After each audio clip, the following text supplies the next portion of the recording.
Once again, thank you very much, Senator Jinggoy Estrada.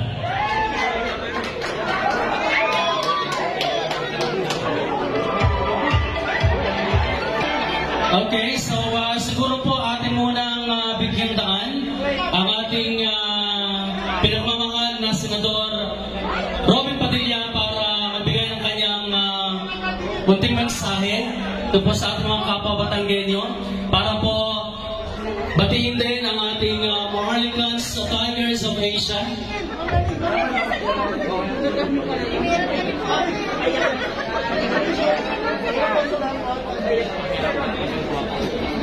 Idol! Ito ka pala ng mic. Yung pinadaan. Tapos tayo dyan.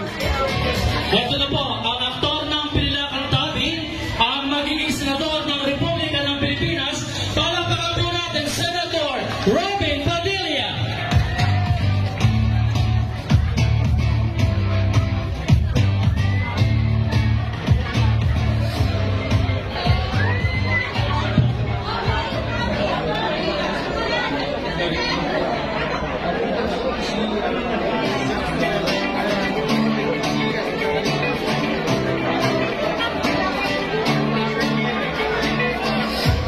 Sige po, atin po muna ang pakinggan ng mensahe ng ating magiging senador ng Republika ng Pilipinas. We have Senator Robin Padilla. A'udhu billahi minasyaitanir rajim. Bismillahirrahmanirrahim. Alhamdulillah rabbil alamin. Bismillahirrahmanirrahim. Wassalamu ala rasulillahi. Assalamualaikum warahmatullahi wabarakatuh. Isang pagbati po sa inyong lahat ng pagpapala at na kapayapaan ng Panginoon Diyos. Tayo pong lahat ay magkakapatid, Muslim, Kristiyano, Hudyo, Lumad. Tayo pong lahat, iisa lang po ang Panginoon natin. Mabuhay po kayo. Napakaganda po ng pagsalubong nyo sa isang katulad kong revolusyonaryo sapagkat pagbukas ko pa lang doon, kinakarate na ako ng isang galagay doon. Sabi ko, ma'am, karatista ka ba? Sabi niya, oo, bakit? Oo, ma'am, binabali ko yung kamay ko eh. Sabi niya, ma'am. Napakaganda po nung salitang maharlika. Isang bagay po yan na dapat ay pinaalam natin sa ating kabataan. Sapagkat iyaan po yung maharlika. Iyaan po ang katayuan ng ating bayan noong wala pa ang mga mananakot na Espanyol.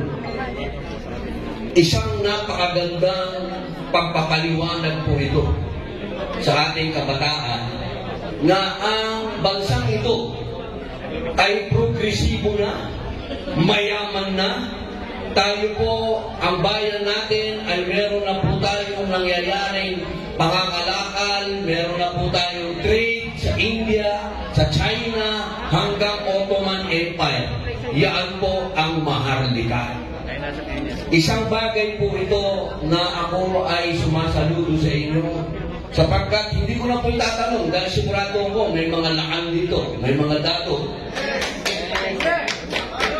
O, yan. Yan mo sana ipalaganap natin.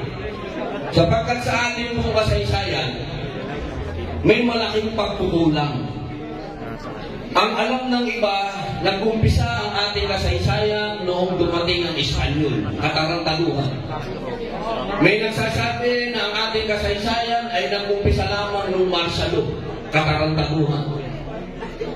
Ang ating pong bayan, mga mahal kong mga maharlikan, tayo po ay mayaman, napakayaman po ng ilang bayang maharlika.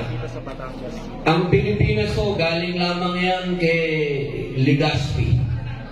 Pinangalanan tayong Pilipinas dahil sa hari ng Espanya.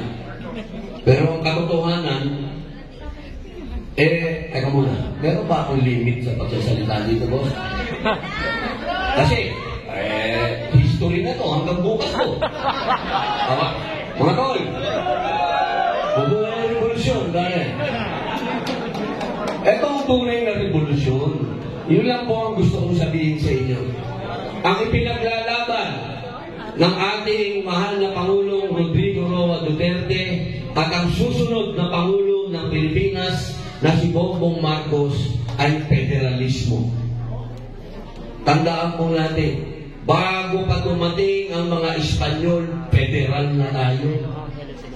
Bakit? Bilang maharlikan. Alam ninyo na ang bayan natin noon, hati-hati na po tayo sa mga kingdom. Merong kingdom ng Maynila, may kingdom ng Tondo, may sultanate ng Maguindanao, merong mga dato sa Visayas, may sultanate ng Sulu. Tayo po ay federal na. At nung panahon na yun, kailangan ko ba ako dito? Baka parang si Usere sa loob dito, bila akong barilin dito. Yun. Okay. Mabuhay mga tol. Palakpakan po natin yung mga magigiting nating mga manggagawa. Pag tayo po, pag nanalo ang ating Pangulo, Bongbong Marcos, at nanalo tayo, nanalo si Jinggoy, tataas natin ang sahod nyo. Pag hindi sila pumayag, sasampalin ko sila ng mic. Katulad po ng sinabi ko, sana mga mahal kong kababayan, palakihin nyo itong organisasyon ninyo. Kailangan maintindihan ng mamamayan natin na nung panahon na tayo ay federal, bago dumating mga Espanyol, napakayaman natin. Nung panahon na yun, nagkakaroon ng respetuhan, nagkakaroon ng pagmamahal sa kultura, tradisyon. Ngayon, wala na. Pumunta ako sa Mount Pinatubo. Pinuntahan ko yung mga ita. Nagulat ako, may rapper. Nagrarap yung ita, pare. Wow! Nakakalimutan na natin yung kultura natin. Ako, dito ngayon, ako na ang pinakamasayang tao sapagkat nakakilala ko kayong maharlikan. Yan ang pangalan talaga ng bansa natin. Maharlik. Dati na po akong lakan. Opo. Wag lang yung alak na lakan, ha? Basta tayo. Kaya ako po muli, suportahan po natin yung ating mahal na susunod na Pangulo na si Bongbong Marcos dahil siya po ang nangangako na magkakaroon ng charter change. Gagawin niya ang lahat, kaya po siya nasa Partido Federal ng Pilipinas. Ang bayan natin ay maging federal at bumalik po tayo sa dati, yung sinasabi nating Imperial Manila na walang ginawa kundi maghari-harian, ay hati-hatiin na po natin ang kanyang kapangyarihan at ibigay na natin sa mga lalawigan. Kapag hinati-hati natin yung kanyang kapangyarihan, ibig sabihin nun, pati ang kayamanan, ibig sabihin nun, mapupunta na sa mga lalawigan. Hindi naman po mahirap yan, sapagkat dati na tayong federal. Dumating lang itong mga Espanyol, inalipit tayo. Kaya hanggang ngayon, alipit pa rin tayo ng kaparehas natin, kakulay natin. Kaya dapat, mga mahal kong kababayan, mahalin natin si Bongbong Marcos, si Sara Duterte, at syempre, hindi po mangyayari ang charter change kung hindi niyo susuportahan yung mga senador nila. Sana, kapag ibinoto ninyo si Bongbong Marcos, si Sara Duterte, huwag niyo pong kalimutan yung mga senador. Sapagkat kahit anong galing ni Bongbong Marcos, kahit anong galing ni Sara Duterte, kung puro kalaban ang senador na mapupunta doon, walang mangyayari. Puro kalokohan lang. Kaya po, baka maging show ko na to. Tatapusin ko na po dito. Kaya